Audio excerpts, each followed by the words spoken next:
sharp, solid state and true timbre, as well as It's noticeable to me that when I use a 4K mouse, it just feels more responsive. you can go as fast as you can without trying to go on.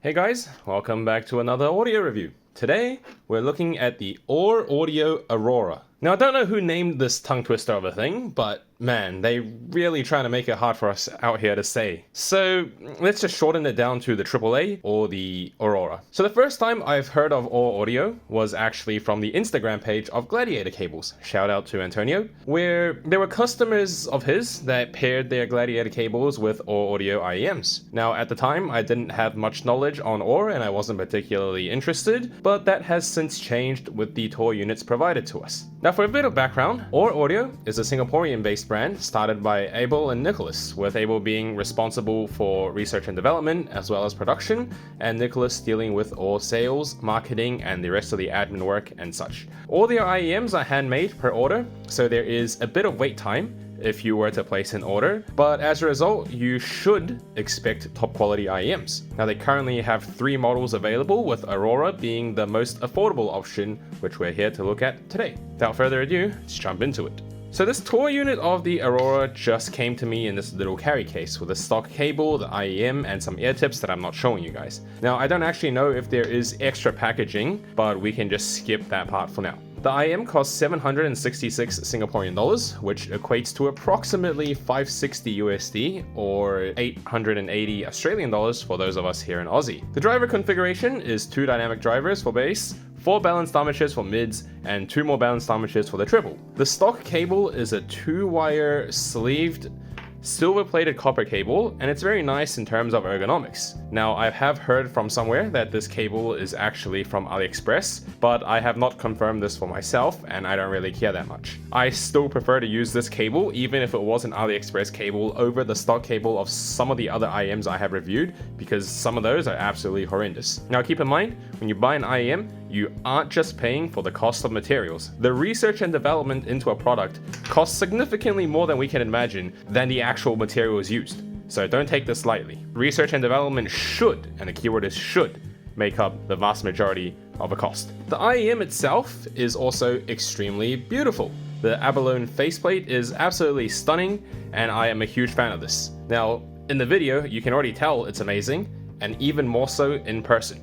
It's truly a standout amongst the competition in this regard, and if you guys have normie friends who aren't really into the audio hobby and you try to explain to them, hey guys, I spent hundreds or thousands of dollars on some earphones, they're gonna question your sanity. At least with this, the aesthetics can probably help justify it a bit more. It's a little bit more convincing when you tell them, so other companies, please take note. Now, straight into the sonic aspects. The Aurora here is neutral with bass boost, right?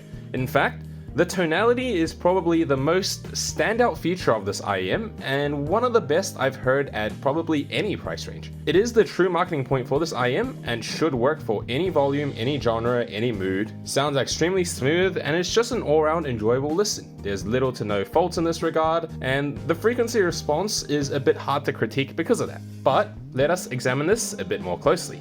Now, starting with the bass, I want to talk about this in terms of quantity first. So both the sub bass and mid bass on the Aurora are ever so slightly too little for my preferences. Do keep in mind, I originate from being a basshead, and I think especially for tracks and genres that thrive off bass, such as modern day pop, electronic music, and the likes, most of us would probably prefer another 2 decibels of bass also. For those of us that aren't bass heads, however, or if you mostly listen to tracks that don't thrive off bass, but the bass plays more of a supporting role, then the quantity should be just right. I think the quantity is very well balanced if I listen to anything more acoustic, vocal, or just, mid-centric genres. The quality is the next point to touch on, because the quality on both the sub and mid bass are excellent. Right, the sub bass rumbles deep with satisfaction, and you can also feel the texture and reverb. The mid bass has the weight and visceral impact, even though the quantity isn't necessarily there. I do want to make a note that it is much easier to make the bass seem good if you add a lot of quantity,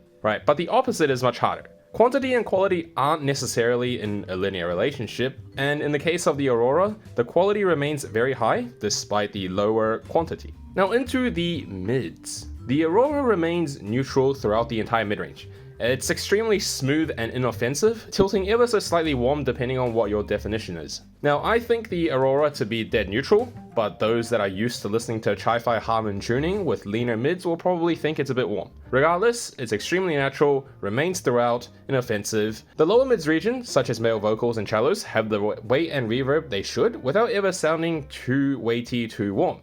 Female vocals present brilliance without ever being too lean or piercing. All vocals, regardless of gender and age and whatever, they're present where they need to be, but they're never too shouty. Instruments and timbre sound correct, and there really isn't much for me to say other than the mids are simply excellent in regards to being natural and smooth.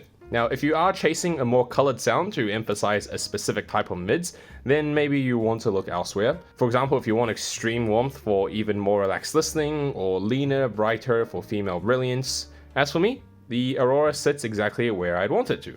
Now, treble, the high frequencies on the Aurora, is on the more relaxed side of things, without ever sounding too muted. Now, once again, this is perfect for those seeking non-fatiguing long-term listening. It remains throughout without any obvious peak that gives you sudden pain and glare. That's something that I really look to. Sounds are never sibilant, and just all around well done. For the younger listeners, especially those who are prone to treble fatigue, this should be extremely enjoyable. However, the only thing I can slightly nitpick on is then there are occasionally times where I do want a little bit more energy and sparkle to tracks. For example, in the case of Japanese music that thrive off upper mids and treble energy, if you guys listen to those, you will know what I mean. The Aurora does an excellent job for zoned out listening and provides the right amount of enjoyment here. Where the nitpick comes in is that the Aurora doesn't quite provide enough energy in this case when I really want to feel myself head bopping to the tracks and super engaged, even though sometimes that's a bit fatiguing. Nonetheless, this is more than satisfactory. So with tonality out of the way, which is essentially near perfect from a neutral balance perspective, let's examine text. The resolution on the Aurora is decent. It isn't a detail monster throughout the spectrum, and it does enough to satisfy without ever leaving you thinking there is something missing here, both in terms of real resolution and driver capability, as well as perceived resolution from tuning.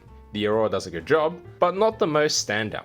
Separation is the same in this case, where sounds are well separated for the most part, but during extremely busy passages, the Aurora does have times where sounds start to blend into the mix rather than being clearly identified, though some might associate this with being musical.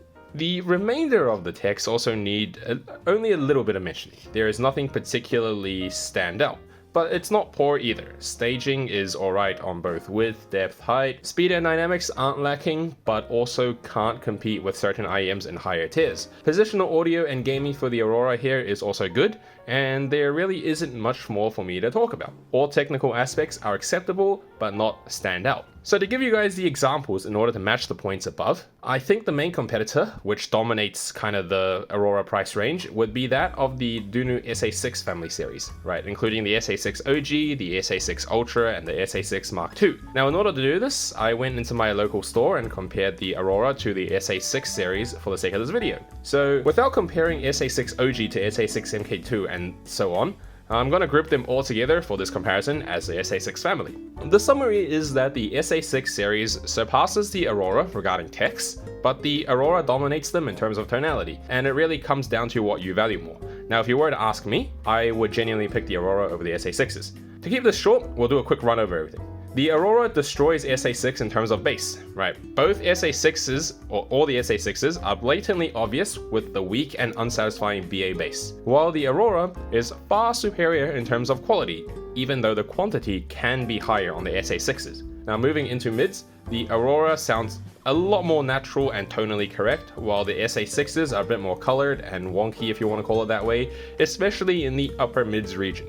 Timbre is far more accurate on the Aurora as well. Treble on the SA6s are also not as refined as the Aurora. The Aurora is a lot smoother, while the SA6s seem to have noticeable treble peaks here and there. It's just not as smooth. But given the defining feature of the Aurora is the tonal aspect, it's not really a surprise that the Aurora was superior in this regard. I can still see some enjoying SA6 tonality as a different flavor though. Now moving into text is where the things go the opposite way. The SA6 family is noticeably more technical. regardless of whether this is a result of tuning influencing perceived psychoacoustics or if the drivers are just more capable. Resolution is definitely higher on the SA6 series, with more detail being noticed throughout the entire frequency spectrum.